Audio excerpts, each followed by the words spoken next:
हम पारदर्शिता से ठीक प्रकार से काम कर पाए।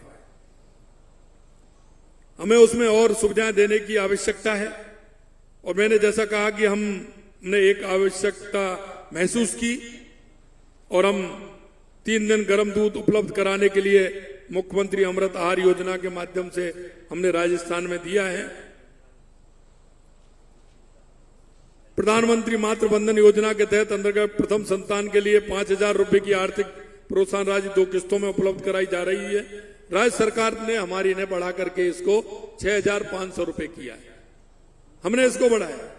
इसी तरह साथ ही दिव्यांग गर्भवती महिला के लिए इसे हमने बढ़ा करके 10,000 रुपए किया है। इसी प्रकार द्वितीय संतान बालिका होने पर भारत सरकार द्वारा 6,000 रुपए आर्थिक सहायता मातृ वंदन योजना के अंदर उपलब्ध कराया जाता है। मैं एक बात जरूर आपसे कहना चाहता हूं कि हमारी जो योजना है उन योजना को कहीं ना कहीं एक अच्छे काम से हमें जोड़ना चाहिए। हमें समाज के अंदर एक नवाचार करना चाहिए।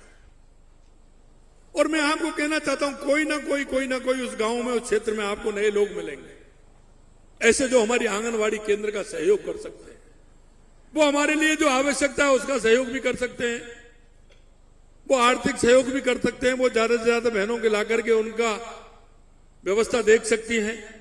और हमने आंगनवाड़ी केंद्रों के माध्यम से ऐसी बहनों को चिन्हित करना चाहिए, ऐसे भाइयों को चिन्हित करना चाहिए जो वहां सहयोग करते हैं।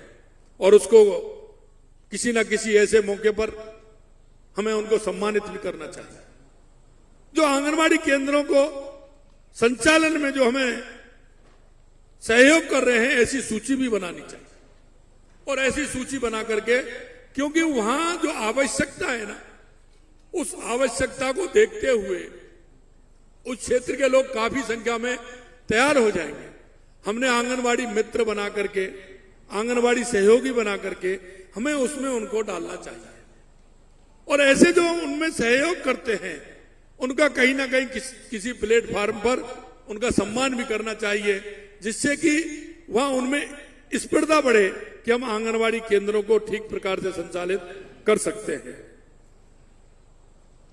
हमारी कई योजना हमारी जिस तरह से चल रही हैं, लाड़ू प्रोत्साहन योजना, हमारी कालीबाई व्हील उड़ान योजना के तहत हम 1,22,00,000 महिलाओं को, किशोरियों को प्रतिमाह 2 पैकेट निःशुल्क सैनिटरी नैपकिन उपलब्ध कराने का काम हमारी सरकार कर रही है।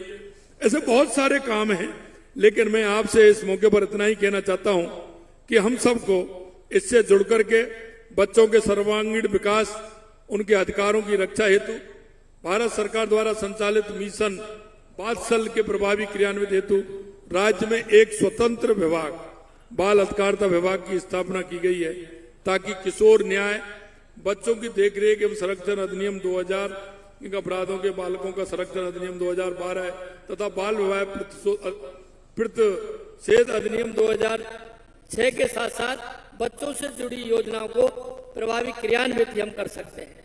यह महत्वपूर्ण बात है, क्योंकि उसके माध्यम से जो बाल विवाह होते हैं उनको भी रोक सकते हैं। बच्चों के प्रति अगर किसी तरह का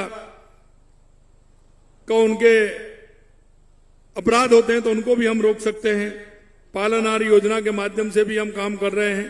मेरा आप सभी से इतना ही है कि इस चिंतन शिविर का लाभ उन नीचे वाले सभी जो हमारे इस मंत्रालय से जुड़े हुए हैं और जिनको आशा और उपेक्षा है, आशा और अपेक्षा जिनसे है, उन सभी को इसको मिलना चाहिए।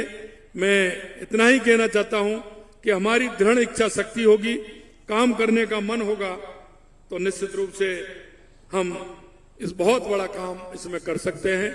हम बहुत ही सौभाग्यशाली हैं कि एक ऐसा मंत्रालय हमें मिला है जो नीचे तक सेवा करने का मौका हमें दे रहा है और उनको दे रहा है जिनको हमारी आवश्यकता है। सबसे बड़ी आवश्यकता की होती है और उनको आवश्यकता है जहां आप काम करना चाहते हैं। आप देखिए कितना प्रभाव उसका पड़ेगा, क्योंकि कई बार मैं एक बात और कहता हूं, कोई भी व्यक्ति आपके पास अगर आता है तो या तो वो अभाव में आता है या वो प्रभाव में आता है। अगर आपके पास अभाव में आया है तो हमका दायित्व बनता है कि उस अभाव वाले को, हम भाग्यशाली हैं कि जो हमारे पास आया है उसको हम क्यों ना जो वो हमसे चाहता है उसको करें।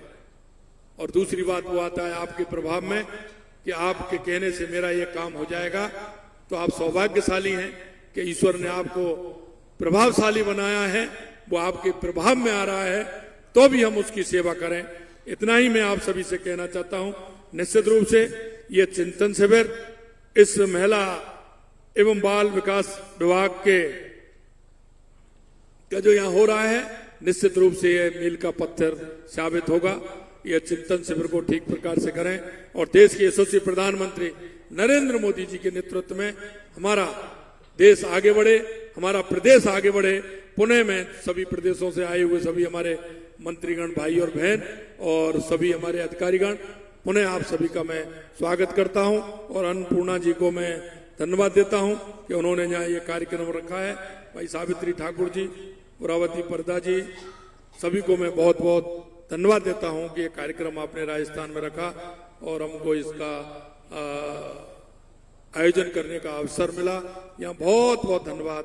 पुनः आपको सभी को बहुत बहुत धन्यवाद। जय हिंद, जय भारत, जय राजस्थान।